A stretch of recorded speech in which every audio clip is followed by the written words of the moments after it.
Hello students, my self Shweta. आज हम continue करेंगे क्लास 8 का जो सेकंड चैप्टर है हमारा, माइक्रो ऑर्गेनिजम्स फ्रेंड एंड फो। ठीक है, तो हमने इसके आज हमारा सेकंड लेक्चर है। इसके फर्स्ट लेक्चर में हमने बेटा क्या पढ़ा था कि माइक्रो ऑर्गेनिजम्स जो होते हैं वो हमारे लिए मतलब कैसे वो यूज़फुल हैं और कैसे हमारे लिए हार्मफुल हैं। ठीक है, कि माइक्रो ऑर्गेनिज्म जो यूज़फुल हैं वो किस चीज़ की मेकिंग में काम आते हैं, जैसे ब्रेड है, केक्स है, पेस्ट्रीज़, अल्कोहल, एसिटिक एसिड और जो मेडिसिन है हमारे एंटीबायोटिक्स, इनकी मेकिंग में माइक्रो ऑर्गेनिज्म यूज़फुल है। ठीक है, कुछ माइक्रो ऑर्गेनिजम्स क्या करते हैं, जो डिकम्पोजिशन होती है ऑर्गेनिक वेस्ट की, जो डेड प्लांट है या एनिमल वेस्ट है, उसको सिंपल सब्सटेंस में डिकम्पोज करना, यानी जो हमारी मैन्योर बनती है, इन्वायरमेंट को क्लीन करते हैं। ठीक है, तो इस टाइप से क्या है, माइक्रो ऑर्गेनिजम्स हमारे लिए यूज़फुल हैं। कुछ माइक्रो ऑर्गेनिजम्स हमारे लिए हार्मफुल भी होते हैं, जैसे कि बैक्टीरिया है, फंगस है, ये क्या करते हैं, हमारे फूड को स्पॉइल कर देते हैं, यानी कि ख़राब कर देते हैं। ठीक है, जिस वजह से क्या होता है, बहुत सारी हमें डिजीज़ भी हो जाती हैं इनकी वजह से, जैसे कि जो कॉमन कोल्ड है, मलेरिया है, जो स्किन की इन्फेक्शंस हैं, typhoid, tetanus, cholera, chicken pox, मतलब ये सारे क्या हैं, कुछ ऐसे डिजीज़ हैं जो जैसे फूड पॉइजनिंग हो जाती है, ये भी क्या है, माइक्रो ऑर्गेनिज्म की वजह से होती है। तो ये हमारे फ्रेंड भी हैं, हमारे लिए यूज़फुल भी हैं और हमारे लिए हार्मफुल भी हैं। ठीक है, तो इसके 5 जो मेजर ग्रुप्स थे वो क्या क्या थे, बैक्टीरिया, वायरस, प्रोटोजोआ, फंगस और एल्गे। तो हमने बैक्टीरिया पढ़ लिया था, जो इसका फर्स्ट ग्रुप था। बैक्टीरिया में हमने क्या पढ़ा था कि ये सभी स्मॉल साइज के होते हैं जिनको हम माइक्रोस्कोप की हेल्प से देखते हैं। ये बैक्टीरिया जो है वो सिंगल सेल का माइक्रो ऑर्गेनिज्म है। ठीक है, और इसका क्या होता है, न्यूक्लियस नहीं होता और जो अदर जो स्ट्रक्चर है वो भी मतलब स्पेशल ऑर्गेनाइजेशन नहीं है उनकी, लेकिन इसके सेल वॉल्स होती हैं। ओके, इसके जो स्ट्रक्चर है वो कैसे है, 3 ग्रुप्स बना रखे हैं इसके। जो स्पेरिकल बैक्टीरिया होते हैं, रोड शेप्ड बैक्टीरिया होते हैं और स्पाइरल शेप के बैक्टीरिया होते हैं। तो जो बैक्टीरिया हमारे लिए यूज़फुल है वो क्या कौन कौन से हैं, लैक्टोबैसिलस बैक्टीरिया और राइजोबियम बैक्टीरिया। तो जो लैक्टोबैसिलस है वो किस काम आता है, हमारा जो कर्ड बनती है, हमारी दही बनती है, उस काम आता है लैक्टोबैसिलस हमारा है, इसलिए हेल्पफुल है। और जो राइजोबियम बैक्टीरिया है वो हमारी किस चीज़ में हेल्प करता है, वो नाइट्रोजन फिक्सेशन में हेल्प करता है।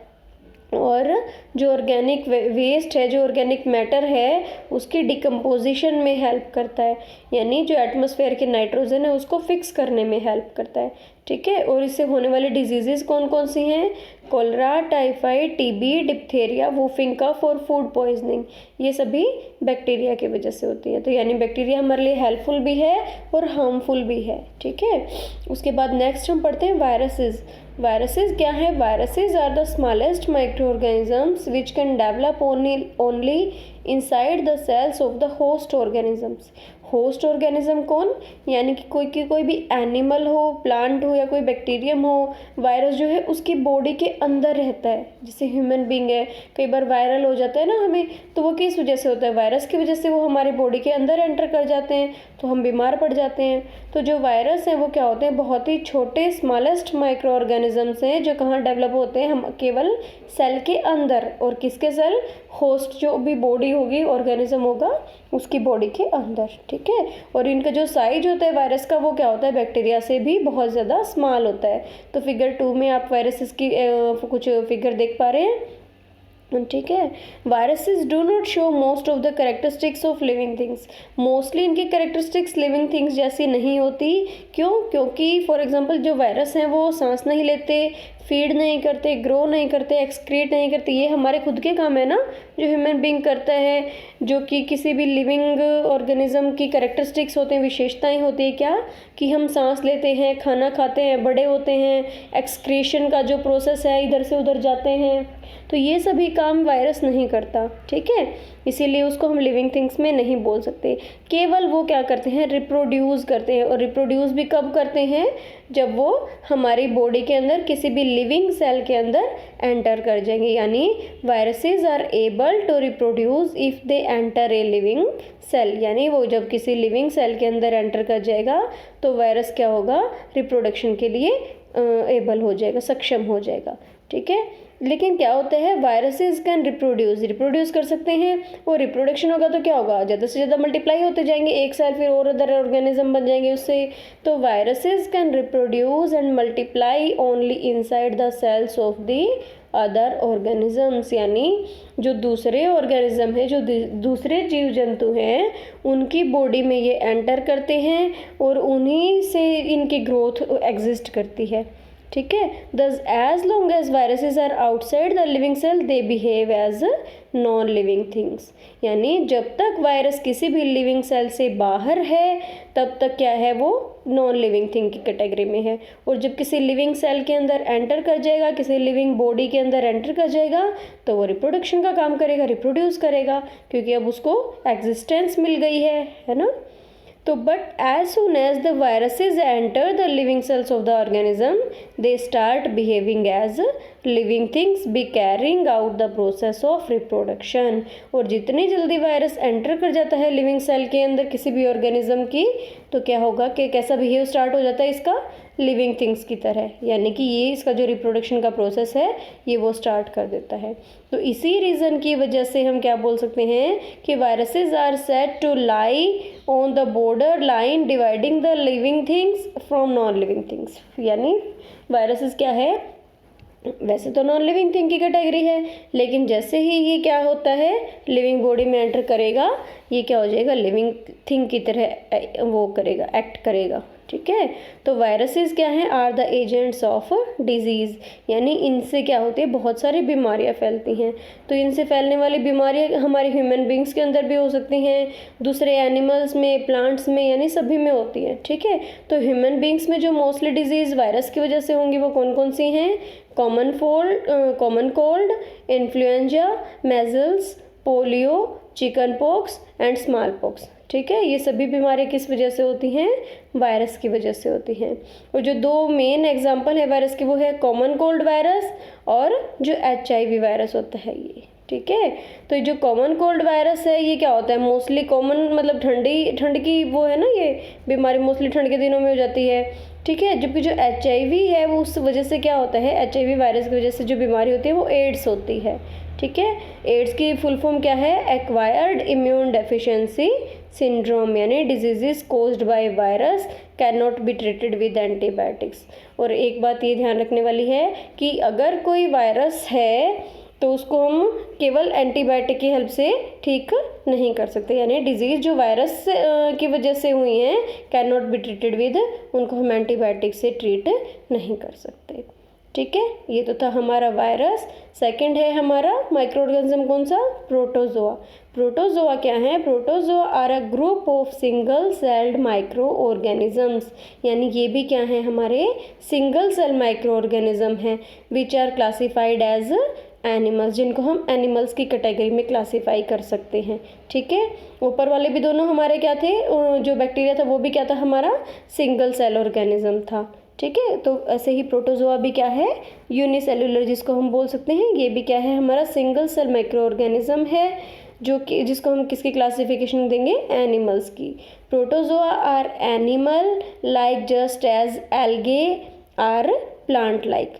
जैसे आगे पढ़ेंगे हम एल्गे के बारे में, जैसे हम एल्गे को प्लांट की कैटेगरी में डाल सकते हैं, क्यों डाल सकते हैं वो देखेंगे नेक्स्ट में, तो ऐसे ही हम प्रोटोजोआ को एनिमल की तरह ट्रीट कर सकते हैं। तो प्रोटोजोआ कहाँ पाया जाता है, मोस्टली वाटर के जो एरियाज़ होते हैं उसमें, यानी ponds, lakes, dirty water drain, जहाँ गंदा पानी निकल रहा होगा, इकट्ठा हो रहा होगा, रिवर्स में, ठीक है, जो डैम सॉयल है, गीली मिट्टी होगी, वहाँ मिलेंगे आपको। तो कुछ जो कॉमन एग्जाम्पल हैं प्रोटोजोआ के वो क्या हैं हमारे, amoeba, paramecium, Entamoeba and Plasmodium, ठीक है। फिगर 3 के अंदर आप दो प्रोटोजोआ के दो एग्जाम्पल देख भी सकते हैं। ए में अमीबा दिखाया गया है और जो ग्रीन कलर का दिखाया गया है बी, वो क्या है आपका, पैरामीशियम है, ठीक है। A few protozoa are shown in figure 3, जो कि आप देख सकते हैं। और जो बहुत प्रोटोजोआ है, many protozoa are parasites and cause diseases. Parasite क्या होता है, हम पहले पढ़ चुके हैं ना, पैरासाइट में क्या होता है, जो किसी दूसरे की बॉडी के अंदर एग्जिस्ट करते हैं और धीरे धीरे उसको कम्प्लीटली ख़त्म कर देते हैं, ठीक है। तो बहुत सारे प्रोटोजोआ का यही काम होता है, जो पैरासाइट्स होते हैं एंड कोज डिजीजेज, और क्या करते हैं, बीमारियां फैलाते हैं। इनसे होने वाली बीमारियां मेनली जो कौन कौन सी हैं, diseases like dysentery and malaria are caused by protozoa. यानी डिसेंट्री और मलेरिया जो है, मच्छर से फैलने वाली जो बीमारी, क्यों पानी में रहते हैं, तो ये कहाँ होंगे, वहीं से होंगे ना। तो ये किसकी वजह से होती हैं, प्रोटोजोआ की वजह से। फॉर एग्जाम्पल एंटामीबा क्या है, ये भी एक प्रोटोजोन है which cause a disease known as amoebic dysentery. Entamoeba की वजह से जो डिजीज़ होती है वो क्या है, हमारी एमीबाइक डिसेंट्री। और जो प्लाज्मोडियम है इसकी वजह से क्या होगी, which cause a disease called malaria in humans. Humans में जो मलेरिया होता है वो जो प्लाज्मोडियम है उसकी वजह से होता है, ठीक है। और जो प्लाज्मोडियम है उसको हम मेनली क्या बोल सकते हैं, कॉमनली मलेरियल पैरासाइट, ठीक है। तो आज हमने 2 माइक्रो ऑर्गेनिजम्स पढ़े हैं, कौन कौन से, वायरस और प्रोटोजोआ। वायरस जो है वो क्या है, स्मॉलेस्ट माइक्रो ऑर्गेनिज्म है जो किसी भी लिविंग सेल के अंदर एग्जिस्ट करते हैं। अगर ये लिविंग सेल के अंदर नहीं है तो ये नॉन लिविंग थिंग की कैटेगरी में आएंगे, और उसके अंदर एंटर करते ही ये क्या करेंगे, रिप्रोडक्शन का काम स्टार्ट कर देंगे अपना, ठीक है। और इनसे होने वाले क्या हैं, बहुत सारी बीमारीज़ हैं। कौन कौन सी बीमारी हैं, जो डिजीज़ हैं वो है इनकी common cold, influenza, measles, polio, chicken pox and small pox, ठीक है। और जो 2 कॉमन एग्जांपल हैं वायरस के वो कौन कौन से, हमारे कॉमन कोल्ड वायरस और HIV जो है, यानी ह्यूमन इम्यूनो डेफिशिएंसी वायरस, जिसकी वजह से एड्स नामक बीमारी होती है, ठीक है। उसके बाद था प्रोटोजोआ। प्रोटोजोआ भी क्या है, एक ग्रुप है सिंगल सेल माइक्रो ऑर्गेनिज्म का, जिसको हम क्लासिफिकेशन देते हैं एनिमल्स की। तो जो प्रोटोजोआ है वो एनिमल्स है, और ये कहाँ पाया जाता है, ponds, lakes, dirty water drains, river, sea water, dam soil, ऐसे एरियाज़ में मिलता है, ठीक है। और जो कॉमन एग्जाम्पल हैं प्रोटोजोआ के वो क्या क्या हैं, amoeba, paramecium, Entamoeba and Plasmodium.